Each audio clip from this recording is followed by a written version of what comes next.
Tonight, we speak plainly about the stock market, the place where people buy and sell small pieces of companies called shares.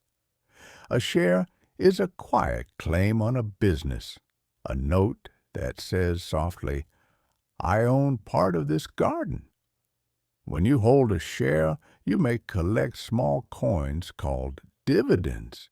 You may enjoy long seasons of growth, and sometimes you weather dry years when the soil is thin. Companies sell shares when they need to grow, to plant new fields, build a mill, or hire more hands. And the stock market is the public lane where those plans meet people who believe in them. From far away, the market looks like flashing numbers and hurried headlines. Up close, it is mostly human choices, hopes folded into prices, patience, and the decision to buy or to wait.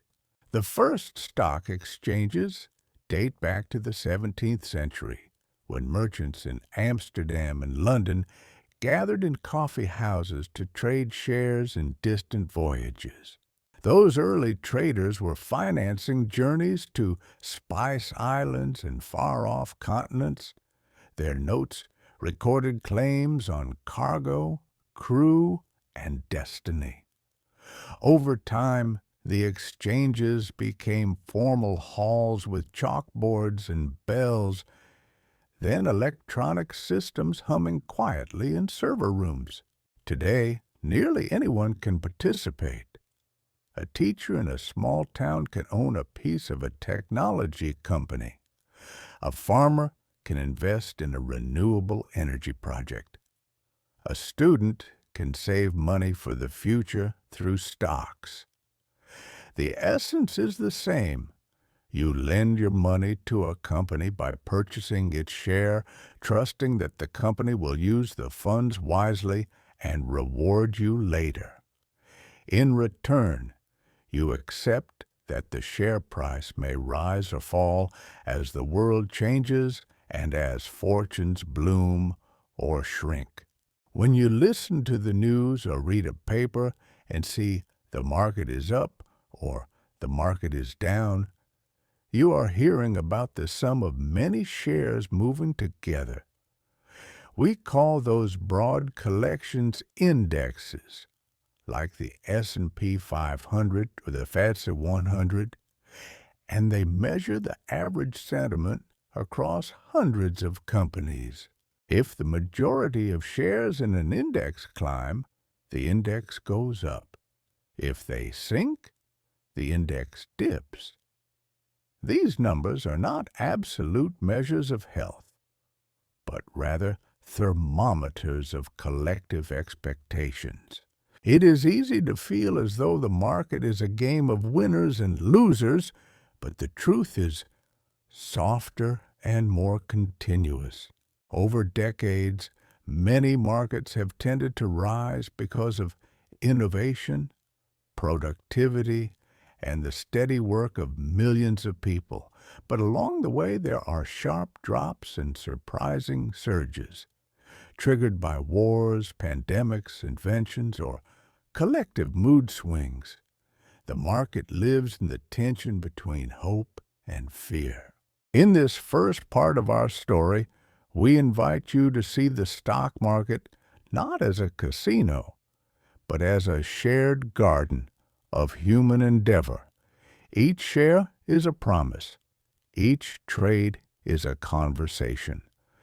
By the end of the night, you will understand how those conversations are organized and how the invisible mechanisms beneath the screens help them unfold fairly and quietly. Imagine a stock exchange as a long, quiet hall with a board at the far end. On that board are pinned hundreds of notes. Some say, I wish to buy. Some say, I wish to sell.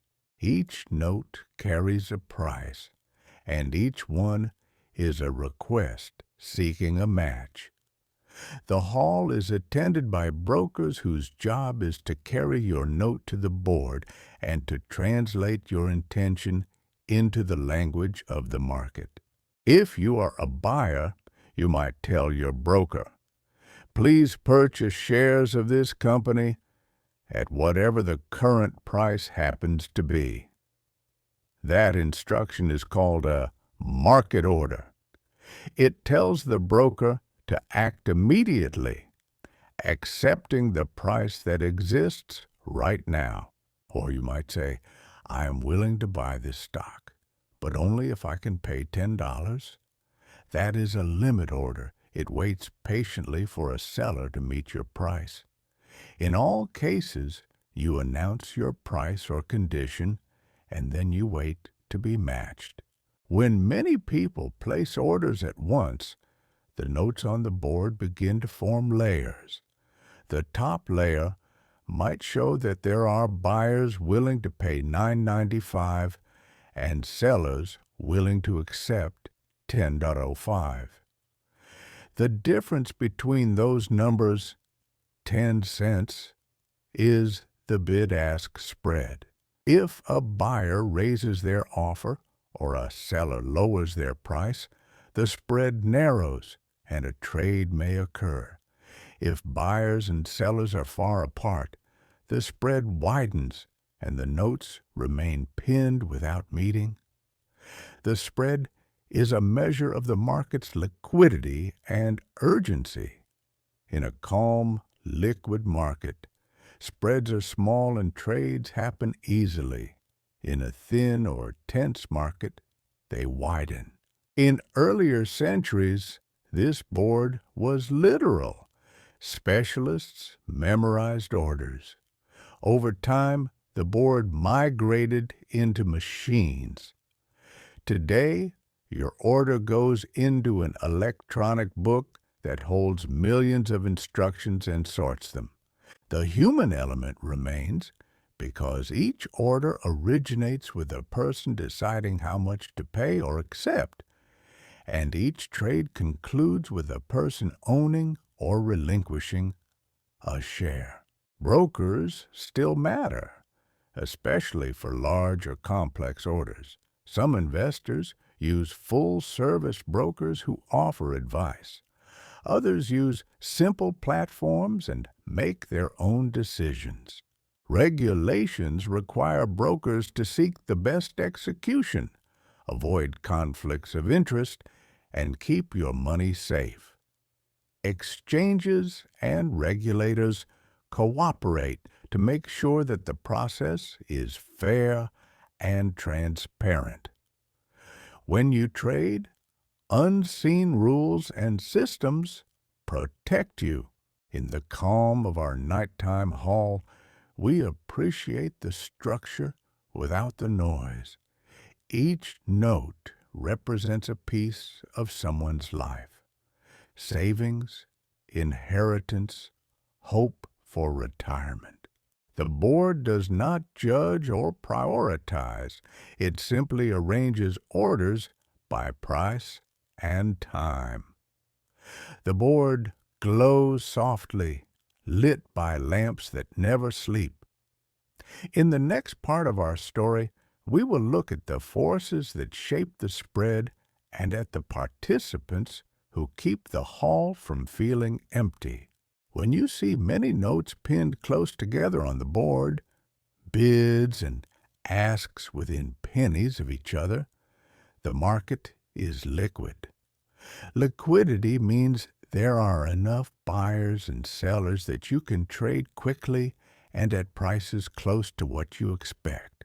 If you need to sell a share, someone is willing to buy. If you want to buy a share, someone is willing to sell.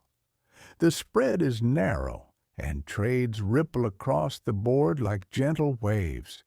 It feels like walking along a river at dusk, water moving smoothly around stones, reflecting the last light. When the hall is quiet, liquidity is low. Fewer notes sit farther apart, and you may have to accept a lower price to sell or pay a higher price to buy. The difference between your expected price and the price you get is called slippage. Slippage is like spilling a few drops of water while pouring. It does not ruin the journey, but over time, the drops add up. Traders who move large volumes worry about it. Long-term investors who trade infrequently are less affected. To keep the hall lively even during quiet moments, market makers stand ready to buy and sell. A market maker is like a merchant who keeps a small inventory so anyone can trade without delay. They quote two prices, one to buy and a slightly higher one to sell, and the difference is their compensation. Market makers reduce spreads and keep the board alive. They take on the risk that prices may move while they hold inventory. For those investing for retirement or a future home, daily fluctuations of liquidity and spreads matter less than the long arc of growth. Diversification helps. Instead of putting all your money in one company, you spread it across many industries, much like planting several crops so one storm cannot destroy your entire harvest. When one sector struggles, another may thrive. Diversification smooths the bumps and valleys. It is the difference between sailing on a single-masted boat and a ship with many sails. One gust cannot topple you.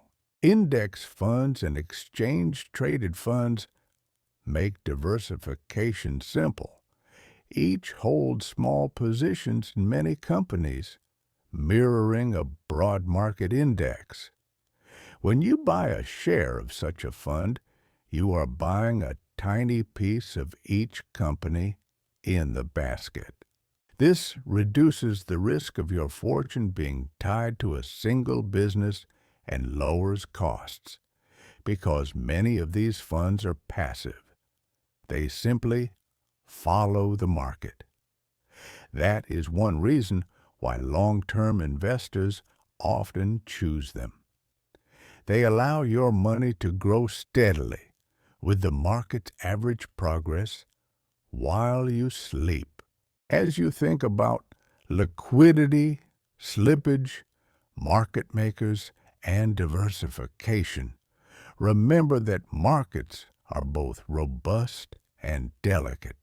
They have evolved mechanisms to remain open and fair, yet they still reflect human emotion. In the next part of our story, we will explore how time shapes investing and why patience can be as important as any strategy. Time is perhaps the most underestimated element of investing. Think of a tree that grows ring by ring. It buds in spring, stretches in summer, drops seeds in autumn, and rests in winter. If you stand too close, you see only bark. Step back, and you see the whole form. Markets also have cycles. When prices rise steadily, we call it a bull market. When they fall, it is a bear market. These names come from the way bulls thrust upward with their horns and bears swipe downward with their paws. A bull feels like planting season. Hope is abundant, and investors buy confidently. A bear feels like winter. Fear spreads, and people retreat. Neither state lasts forever. Bulls slow, and bears wake again. Patience allows you to endure these seasons. Short-term trading is like predicting tomorrow's weather. Long-term investing is like preparing for decades of storms and sunshine. Traders buy and sell quickly. seeking small profits. It can be exciting, but exhausting, and fees and emotions can erode gains. Long-term investors buy shares in solid companies and hold them for years. They trust that over time, economies grow and businesses create value. They accept downturns as part of the journey. Patience is active. It means choosing good seeds and soil, researching companies, and paying fair prices. It also means ignoring noise. Markets react to earnings reports, policies, and rumors. Some reactions are rational, others emotional. Prices swing because humans are prone to hope and fear. Recognizing this is liberating.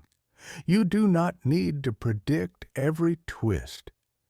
You need only to remain calm when storms blow through. There are mechanisms designed to protect that calm. When markets drop quickly, exchanges may halt trading temporarily. These pauses, known as circuit breakers, give everyone time to breathe and reset. They prevent panic selling from cascading and reassure investors that guardrails exist. Rules can also limit certain practices like short selling during turbulent periods. The goal is to catch the market when it stumbles.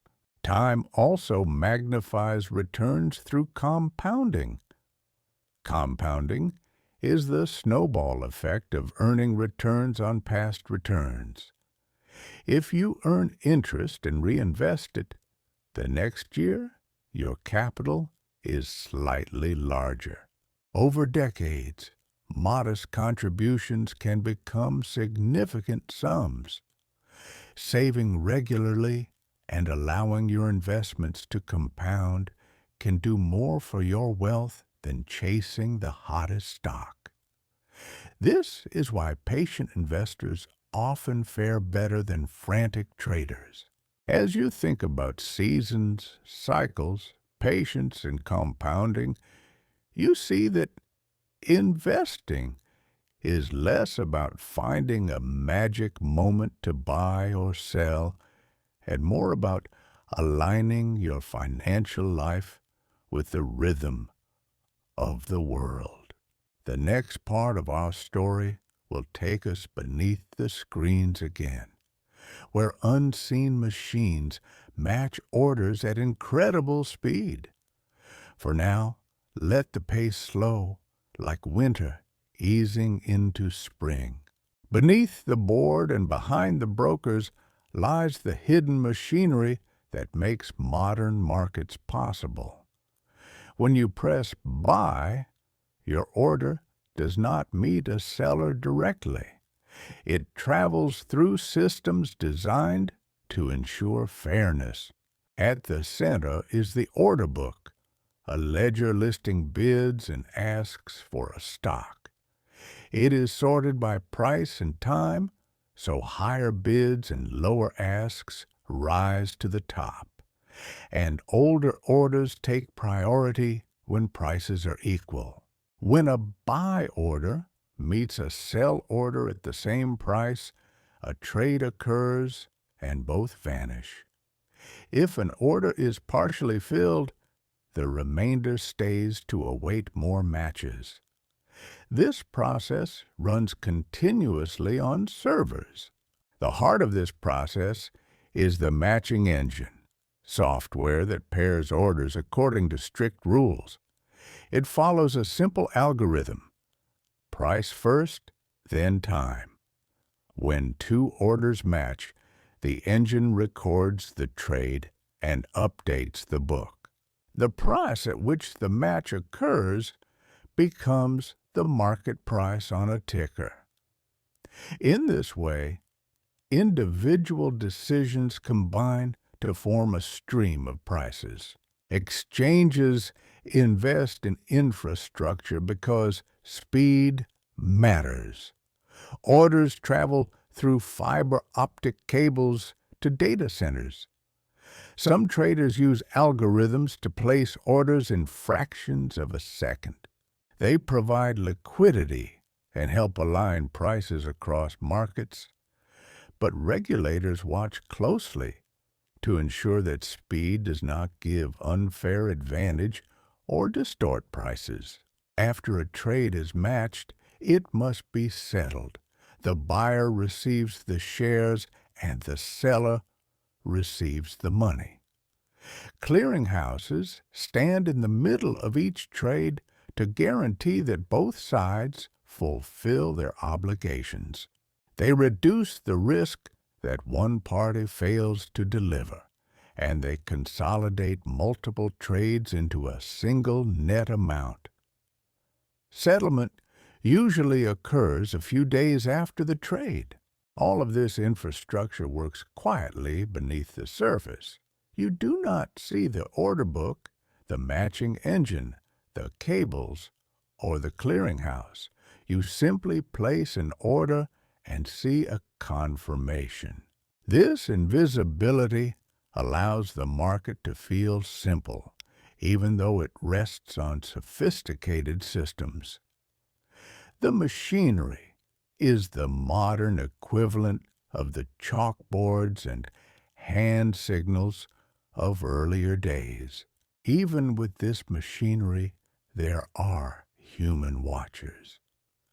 Regulators and exchange officials monitor markets for unusual activity.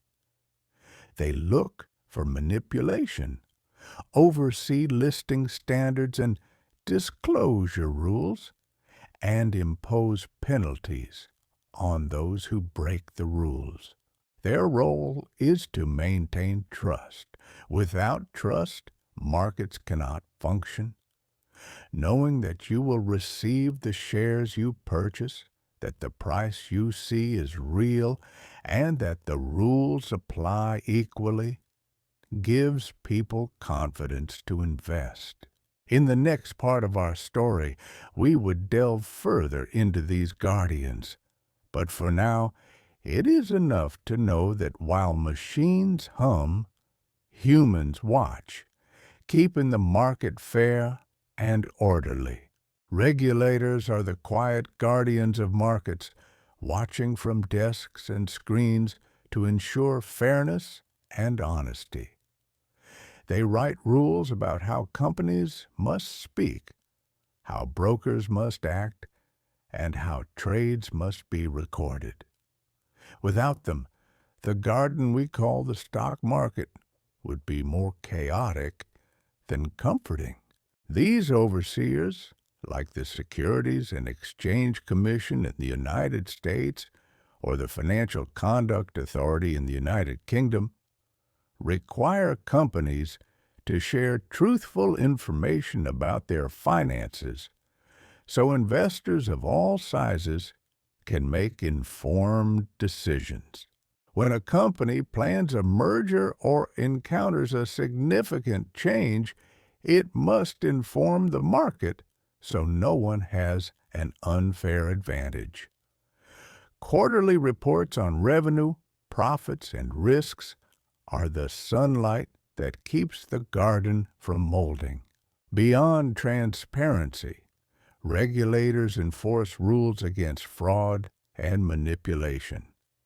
They investigate insider trading where someone uses secret knowledge to buy or sell shares before news becomes public. They pursue pump and dump schemes and false rumors that cause prices to swing for the benefit of a few. Penalties for breaking these rules, fines, bans, sometimes prison, may seem harsh, but they protect the trust that allows millions of strangers to transact daily. If trust were to fade, the market would wither.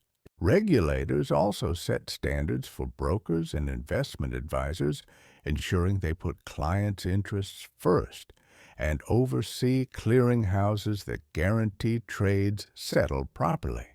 The reach of regulation extends beyond borders because money flows across continents in seconds.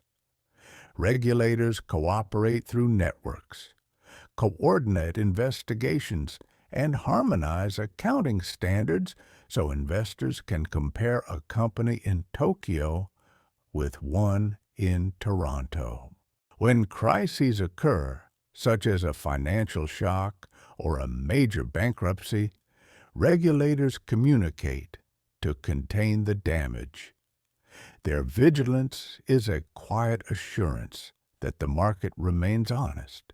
Regulation evolves with technology and innovation. High-frequency trading, cryptocurrency, and complex derivatives have all prompted new guidelines. Regulators consult with academics, industry experts, and the public to craft rules that protect without stifling. In all cases, the goal is to balance freedom and order. Understanding the regulator's role helps investors trust the system. Just as a gardener sleeps better knowing a fence protects their plot from wandering animals, an investor rests easier knowing guardians watch over the market. In the next part of our story, we will leave the regulator's offices and step into a wider view of the market, one that spans oceans and time zones.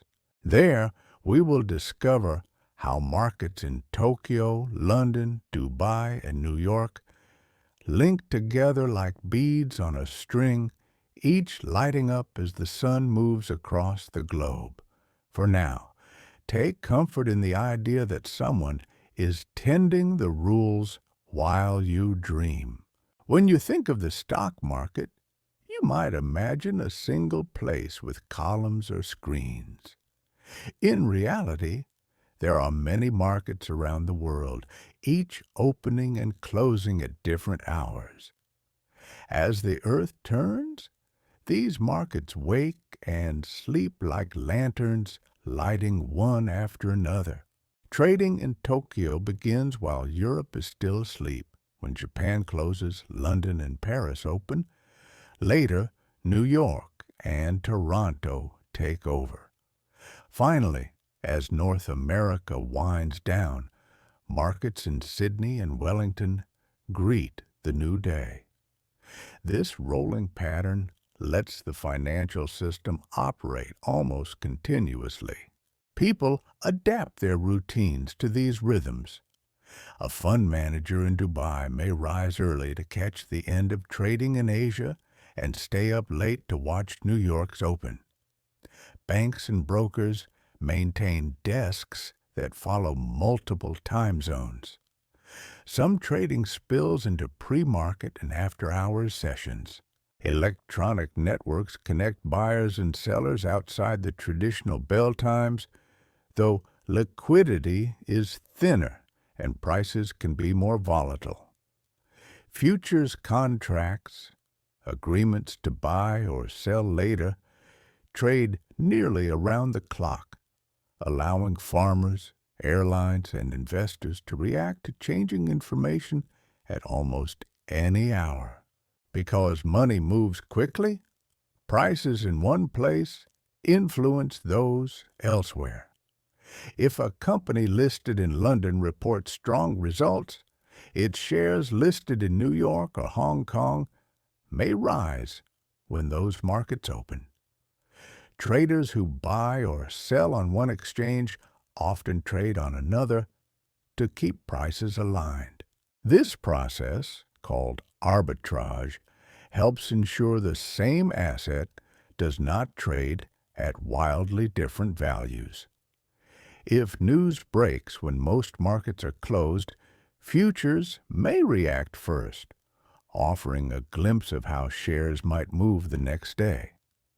Major events send waves of reaction through each market in turn.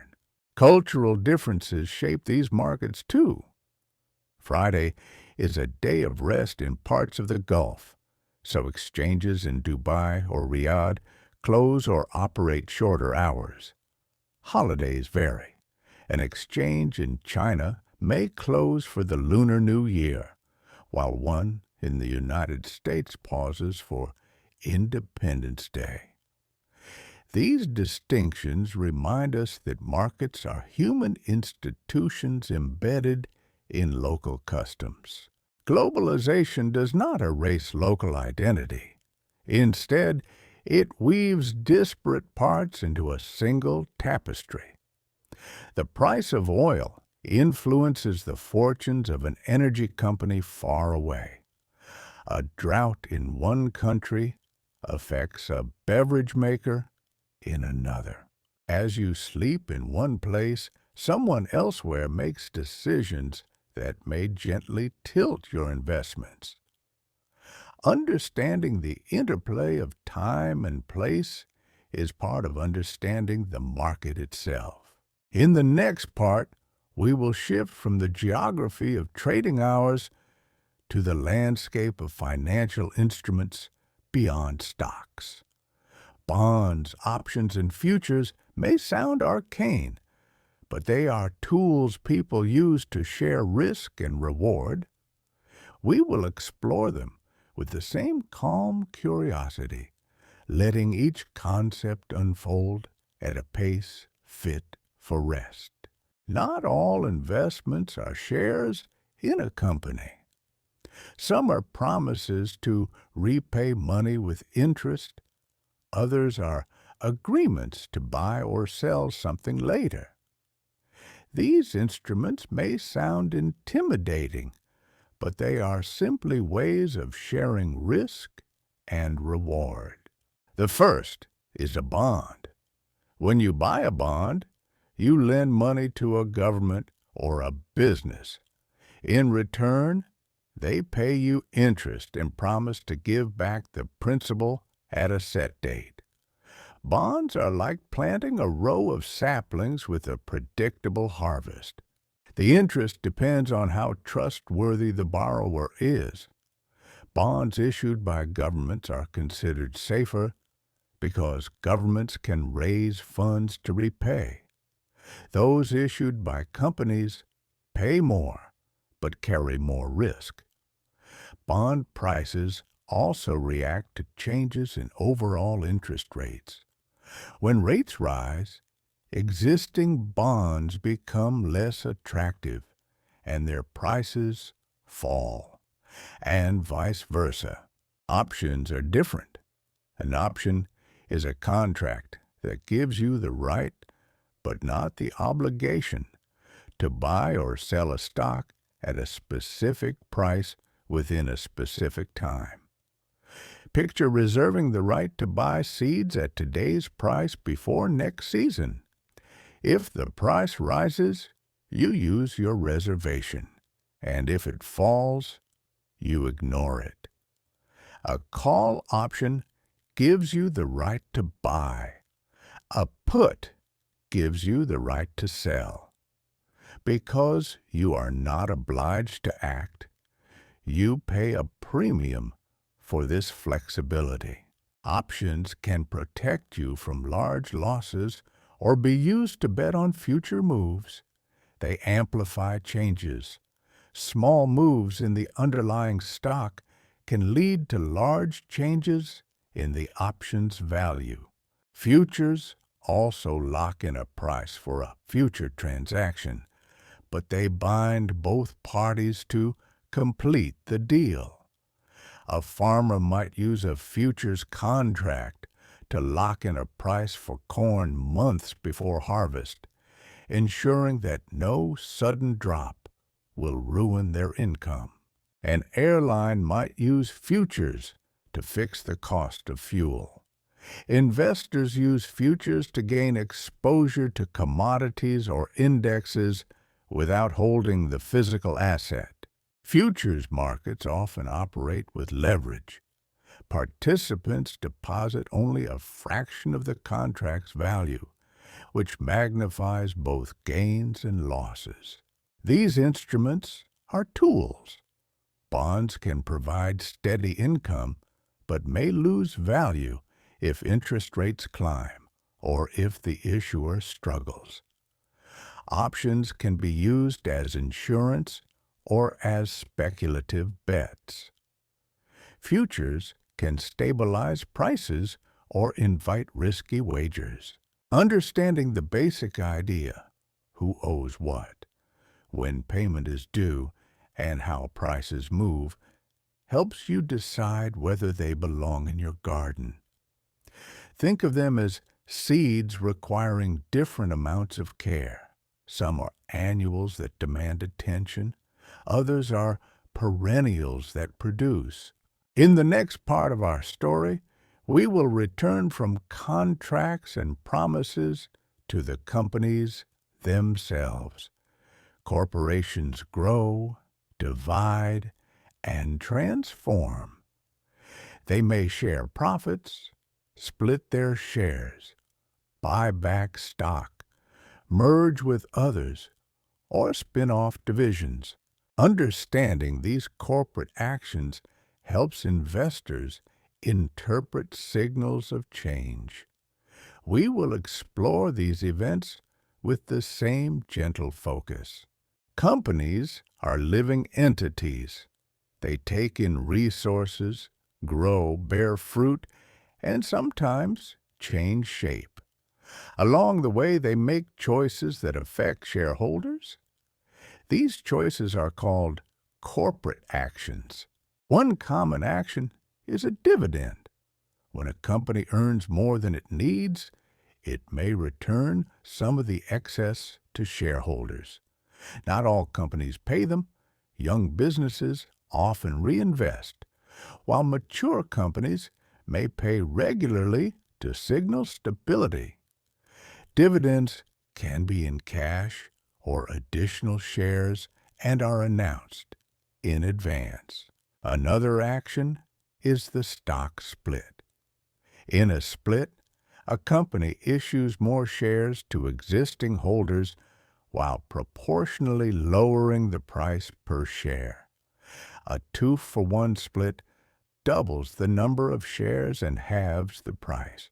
Splits make shares more affordable, but do not change the company's total value.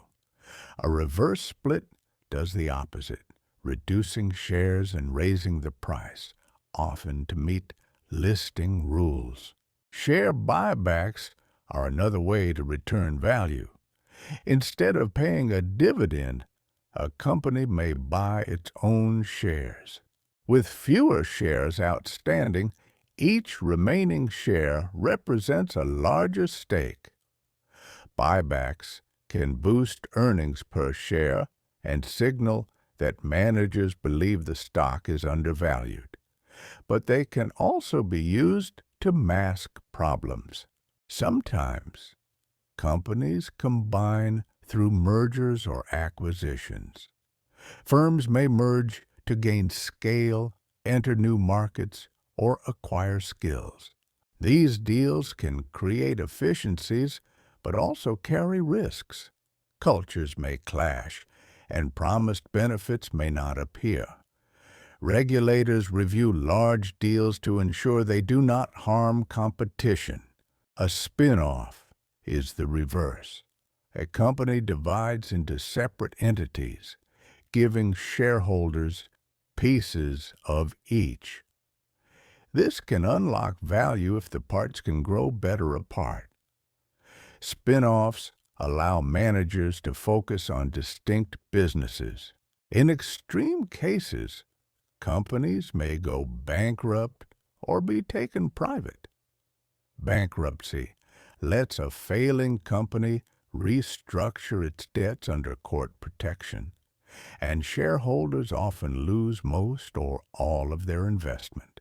Going private means a small group buys all the shares and delists the company, removing the obligations of being public. Understanding these actions helps investors interpret signals. A dividend increase may suggest confidence. A split may reflect a rising share price. A buyback may hint at undervaluation. A merger may promise growth. A spin-off may reveal hidden potential. None of these moves guarantees success, but each tells a story about what managers believe. Next, we will turn inward and explore how our own minds shape investing behavior. The field of behavioral finance shows that humans are not always rational. We will look at common biases and habits that lead us astray and consider gentle ways to cultivate a mindful, patient relationship with the market. We have explored the mechanics of markets and the actions of companies. Now we turn inward to the space between your ears. Behavioral finance studies how our emotions and mental shortcuts influence decisions. Knowing these tendencies can make you a steadier investor. A first pattern is herd behavior. Humans are social. We feel safer when others agree. This instinct can lead us to buy when everyone is buying or to sell in panic when others sell. Herding amplifies booms and busts. When you feel compelled to follow the crowd, pause and ask whether it is wise. Another tendency is overconfidence. Many of us believe we are better than average. In investing, this can lead us to trade too often or ignore risks. After a string of successes, we may attribute outcomes to skill rather than luck. Keeping a record of your decisions and reviewing them honestly can temper overconfidence. Loss aversion means we feel losses more strongly than gains. A loss hurts roughly twice as much as an equal gain feels good. This can cause us to hold losing investments too long or to sell winners too early. Remind yourself that gains and losses are part of investing. Set rules about when to sell and follow them calmly. Anchoring is our tendency to fixate on an initial number. If you buy a stock at $50, you may think that is what it should be worth, even if circumstances change. When the price falls, you may view it as a bargain. When it rises, you may hesitate. Update your view based on current information, not past prices. Confirmation bias causes us to seek information that supports our beliefs and to ignore evidence that contradicts them. If you like a company, you may read only positive articles. Over time, this can create a false sense of certainty. Make a habit of seeking out dissenting views and weighing them fairly. These biases overlap. You might anchor to a price, feel overconfident, and be swept up by the crowd all at once. The antidote is mindfulness. Slow down your decisions. Write down your reasons for buying or selling. Set a strategy when calm and stick to it during storms. Diversify so no single mistake can wipe you out. Consider automatic contributions to remove the temptation of timing the market. If you become emotional, step away. A mindful approach reduces self-inflicted harm. Ultimately, investing is not about speed or cleverness. It is about patience and self-awareness. By recognizing your biases and tending to your inner garden, you allow time and growth to work for you. The market will always swing between fear and euphoria, but you can remain rooted. Our story ends here. with the hope that understanding both the machinery outside and the psychology within helps you sleep more peacefully as you participate in the market's long journey. Far beneath the flicker of tickers and the hum of matching engines lie the broad currents that shape markets, risk and reward, inflation and growth, policy and prosperity. Tonight, we drift through these larger forces, listening to how they sound when the world is still. To invest is to balance risk, uncertainty about the future, against the hope of return. Some risks are obvious, like a company going bankrupt. Others are subtler, like prices rising or economies slowing. Inflation is the gradual increase in prices over time. Moderate inflation is natural in a growing economy, but high inflation erodes purchasing power. Central banks watch inflation and adjust interest rates, how much it costs to borrow or earn on savings, to encourage or slow economic activity. When inflation rises too quickly, they raise rates to cool spending. When economies stall, they lower rates to encourage borrowing. These decisions ripple through all investments. Diversification is a quiet antidote to many risks. Just as a farmer plants different crops so a single blight cannot destroy the whole harvest, an investor spreads money across different assets and regions. Owning stocks from various industries, bonds with different maturities, and perhaps real assets like property can smooth the bumps along the journey. Some investments thrive when rates rise, others do better when growth slows. Diversification does not eliminate risk, but it can turn sharp peaks into gentle waves.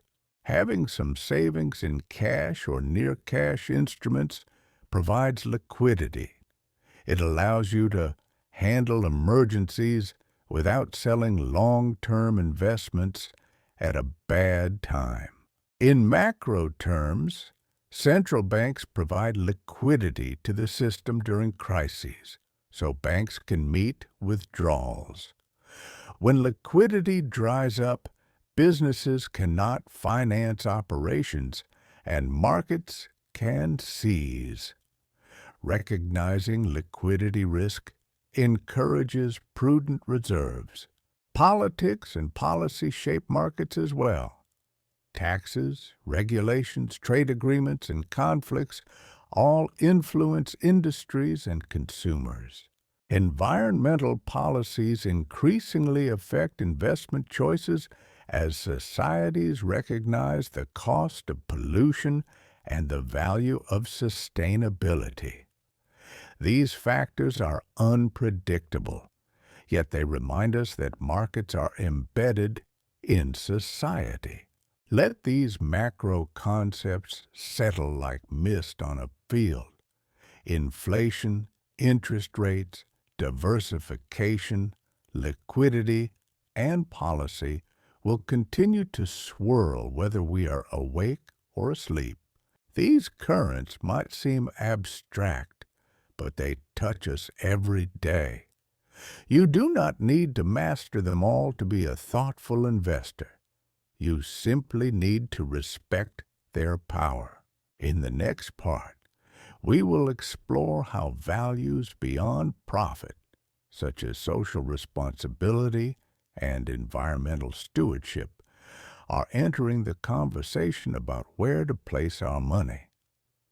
We will wander through this expanding garden together. The garden of finance is expanding to include more than return alone. Tonight, we wander down paths where values such as social responsibility and environmental care guide decisions alongside profit. This is often called sustainable or ESG investing, short for environmental, social, and governance. It reflects the belief that how a company behaves matters. Its treatment of workers, its impact on the planet, and its governance affect its long-term success and our collective well-being. Environmental factors consider a company's relationship with the natural world. Investors who care about the environment may choose businesses that reduce emissions, conserve resources, or develop clean technologies. This is not only about principle. Regulations, consumer preferences, and physical risks like floods influence profits. A business that ignores climate change might thrive today but struggle tomorrow.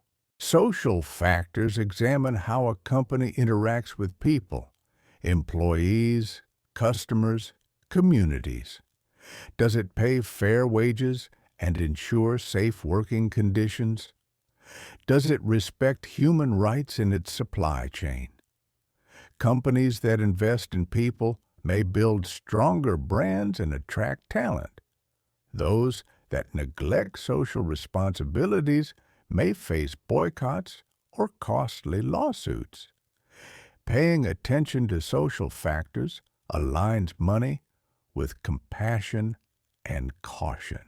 Governance refers to how a company is run, who sits on the board, how decisions are made, whether executives are accountable. Transparent, ethical governance can prevent fraud and promote long-term thinking. Poor governance, hidden debts, or insider dealings can destroy value. Investors who consider governance look for clear disclosure and fair incentives. Sustainable investing takes many forms. Some investors exclude industries like tobacco or weapons. Others integrate ESG factors into their research, weighting companies with strong practices more highly. Some invest directly in projects that aim to create positive impacts, such as renewable energy or affordable housing. There are even funds designed to align with specific ethical or religious beliefs. Research suggests that companies with strong ESG practices can perform as well as or better than those that ignore them. They may be more resilient in crises and more innovative. For many, the trade-off between return and responsibility is less a trade-off than a recognition that long-term prosperity depends on healthy people, communities, and a planet. In the stillness of evening, consider what matters to you. Money is a tool, not a goal. It can support the kind of world you want to live in. In the next part, we will bring the focus closer to home, exploring personal financial habits, saving, budgeting, and planning that can support your life's journey. Each choice is like planting a seed. Some yield quick sprouts, others take seasons to bloom. The seeds you plant today will shape the garden you stroll through tomorrow. Money can be a source of stress or of stability depending on how we handle it. Tonight, we bring the focus closer to home, exploring personal financial habits that quietly support your life's journey. These habits are simple practices that create space and security. The first is budgeting. A budget is a map of your income and expenses. By writing down what comes in and what goes out, you see patterns. Essentials like housing and food, choices like entertainment, obligations like debt payments. A budget allows you to adjust spending to match your values. You might decide to spend less on one area and more on another. Budgets evolve as your life does. The second habit is saving, paying yourself first. When you receive income, set aside a portion before you spend. This becomes an emergency fund you can tap when unexpected expenses arise. Keeping a few months' worth of essentials can reduce anxiety. Beyond emergencies, regular saving lets you plan for goals: a home, education, travel, or retirement. Even small amounts saved consistently can grow surprisingly large over time because of compounding, the process of earning returns on your returns. The third habit is managing debt. Debt used for education or a home can be constructive, but debt used for consumption at high interest rates, such as credit cards, can become a trap. If you carry balances, prioritize paying them down. Each dollar you pay off at a high rate is like earning a guaranteed return. Investing for the long term is the fourth habit. Once you have an emergency fund and have handled expensive debt, put savings to work. Choose investments that align with your goals and risk tolerance. If saving for a distant goal, you might select a mix of stocks and bonds and leave them to grow. Resist checking prices daily or chasing hot tips. Automatic contributions, such as payroll deductions into a retirement account, can remove emotion from the process. The final habit is planning. Think about where you want to be in 5, 10, or 30 years. Your plan does not need to be perfect, but having one helps guide your decisions. Adjust it as life changes. Planning also includes reviewing insurance to protect against catastrophic events and ensuring your estate documents reflect your wishes. Preparing for these topics can bring peace. None of these habits guarantee wealth.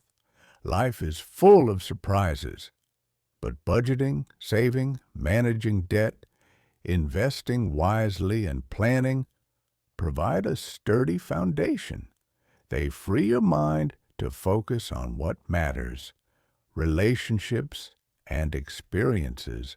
In the next part, we will widen our lens again and think about how financial systems shape societies, how access to capital can lift communities, and how inequality can strain them. We will listen to stories of banks, cooperatives, and microloans that weave threads of opportunity.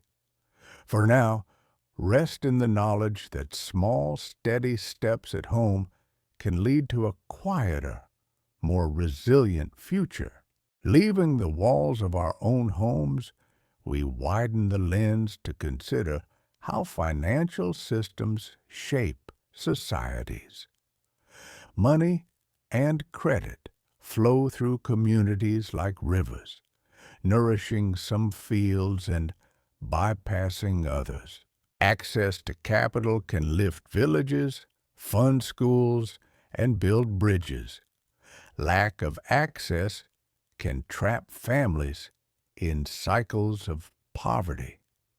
Tonight, we walk along those rivers, listening to stories of banks, cooperatives, and microloans that weave threads of opportunity. Banks gather deposits and lend them out, Your savings become someone else's loan, and you earn a small return for the trust you place in the bank. Banks finance businesses, homes, and infrastructure, facilitating growth. But banks also reflect societal values. Historically, some communities were excluded from lending, redlining, denying loans to people in certain neighborhoods left lasting scars. Regulations now aim to ensure fair lending, but disparities persist. Access to credit remains uneven, and interest rates vary widely between borrowers. Cooperatives and credit unions offer an alternative. They are owned by their members, people who deposit and borrow. Profits are returned to members as better rates. Co-ops can empower groups that traditional banks overlook. Farmers can pool resources to buy equipment. Neighbors can finance affordable housing. These institutions remind us that finance is not only about maximizing returns, but also about strengthening communities. Microfinance tells of tiny loans making big differences. In many developing countries, entrepreneurs cannot borrow from banks because they lack collateral. Microfinance institutions lend small amounts to individuals, often women, to start or expand businesses. A loan to buy a sewing machine or a goat can transform a household. Repayment rates are often high because borrowers value the opportunity. Critics worry about high interest rates, but when done thoughtfully, microfinance can be a tool of empowerment. Financial systems are intertwined with inequality. Wealth accumulates faster for those who already have assets. People who own homes or stocks benefit from rising values. Those without savings or credit face higher costs and fewer opportunities. Policies like progressive taxation and public education aim to redistribute resources, but debates about fairness continue. Understanding these dynamics encourages empathy and informed participation in civic life. As we walk by these rivers, we see that finance is a human construct. It can deepen divisions or bridge them. It can extract or uplift.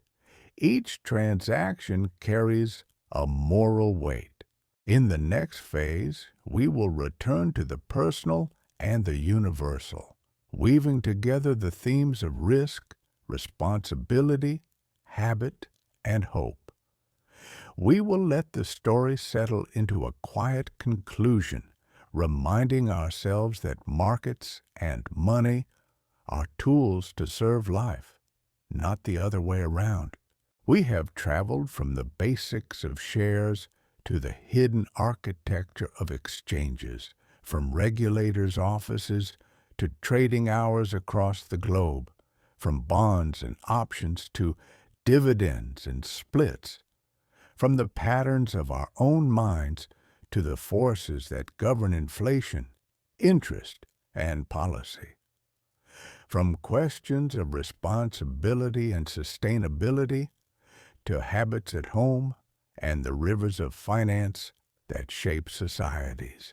Each topic is a thread in a larger tapestry, the story of how humans organize hope and uncertainty, plan for futures, and care for one another through the medium of money. The stock market, with its screens and codes, is more than a place to seek profit. It is an expression of trust and cooperation. Each trade, each share, each contract rests on an understanding that promises will be kept. Regulators tend the rules, technology keeps time, and participants, farmers, teachers, engineers, and artists, bring their savings and beliefs. Markets ebb and flow with the rhythm of dawn across continents, with the cycles of economies, with the weather of human emotions. They are not separate from life, but a reflection of it. Along the way, we have returned again and again to the garden metaphor. A share is a seed planted in someone else's field. Diversification is planting many crops. A bond is a row of saplings. Corporate actions are pruning and grafting. Budgets and savings are maps of your garden. ESG investing is tending to the soil and water. Finance rivers carry nutrients or silt. These images remind us that money is part of the natural order of work and harvest, of growth and rest. They also remind us that we are gardeners, not gamblers. We prepare the soil, plant, water, and wait. Sometimes storms come. Sometimes seasons of drought test patience. Yet with care and time, gardens flourish. There is wisdom in patience. Markets will rise and fall. Bubbles will form and burst. Crises will come and go. Our minds will tempt us to chase success or flee at the first sign of trouble. But the thoughtful investor listens to both the external signals and the internal whispers. They diversify, save, plan, and learn. They think about the impact of their investments on the world. They know that money is a tool to serve life, not a master to be served. As we draw this story to a close, let us return to the quiet. The screens dim. The voices on the trading floor fade.